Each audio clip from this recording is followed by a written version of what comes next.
પ્રાચી તીર્થ ખાતે ગાયત્રી પરિવારના ઉકાભાઈ ચુડાસમાની 10મી પુણ્યતિથિ નિમિત્તે સેવા યજ્ઞ, નેત્ર નિદાન કેમ્પ, હાર્ટવેડ, જનરલ ચેકઅપ કેમ્પ અને ગાયત્રી યજ્ઞ યોજાયો હતો. આ કેમ્પમાં 400થી વધુ દર્દીઓએ લાભ લીધો હતો. પ્રાચીન તીર્થ ખાતે ગાયત્રી પરિવારના વરિષ્ઠ પરિજન ઉકાભાઈ કરશનભાઈ ચુડાસમાની 10મી પુણ્યતિથિ નિમિત્તે તથા સ્વર્ગીય રંભુબેન તથા લાડુબેન ચુડાસમાના સ્મરણાર્થે સદગુરુ સુપર મેગા નેત્ર નિદાન કેમ્પ તથા હાર્ડવેર નિદાન કેમ્પ તથા જનરલ ચેકઅપ કેમ્પ અને ગાયત્રી યજ્ઞ કોળી સમાજ ભવન પ્રાચી ખાતે યોજાયો હતો.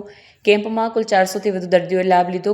કેમ્પના દાતા ગાયત્રી પરિવારના વરિષ્ઠ કાર્યકર્તા સ્વર્ગીય ઉકાભાઈ ચુડાસમા, સ્વર્ગીય રંભુબેન ચુડાસમાના પુણ્યાર્થ તેમના પરિવારના પત્રકાર જાદવભાઈ ચુડાસમા તથા તેમના પરિજનો તથા રણછોડદાસ બાપુ આંખની હોસ્પિટલ રાજકોટના ડૉક્ટર કેશભાઈ ખેરડિયા, પાદેશ્વરી આશ્રમના ઉપવાસી મહંત કરશનદાસ બાપુ મટાણા, ડૉક્ટર રોહિતભાઈ પટેલ પ્રાચી, તનસુખ બાપુ ભીમદેવળ, ડૉક્ટર પાલાભાઈ વડનગર, પીઠાભાઈ ગરેચા પ્રાચી, કોળી સમાજ ભવન પ્રાચીના પ્રમુખ મેરામણભાઈ વાજા, પ્રતાપભાઈ બામણિયા સરપંચ નવા ગામ, ગાયત્રી પરિવારના કરશનભાઈ સરખડી, અરવિંદ સોઢા પ્રાચી ગાયત્રી યજ્ઞના યજમાન દંપતી, પત્રકાર શૈલેષભાઈ વાળા તથા હિરેલબેન અને સહિત અગ્રણીઓ કાર્યકર્તાઓ સહિત અખિલ વિશ્વ ગાયત્રી પરિવારના પરિવારજનોના હસ્તે દીપ પ્રાગટ્ય કરીને ગાયત્રી પરિવારના કાર્યકર્તા પત્રકાર જાદવભાઈ ચુડાસમાએ કેમ્પનું ઉદ્બોધન કરીને કેમ્પનો ખુલ્લો મૂક્યો હતો.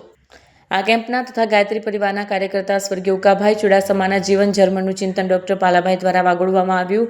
કેમ્પમાં કુલ 290 દર્દીઓએ લાભ લીધો, જેમાં 108 દર્દીઓને મોતિયાના ઓપરેશન માટે રણછોડદાસ બાપુ આંખની હોસ્પિટલ રાજકોટ ખાતે લઈ ગયા હતા અને ડૉક્ટર રોહિતભાઈ પટેલ સાવલિયાત સાહેબ પ્રાચી 80 દર્દીઓને તપાસ કરી વિનામૂલ્યે દવા આપવામાં આવી હતી.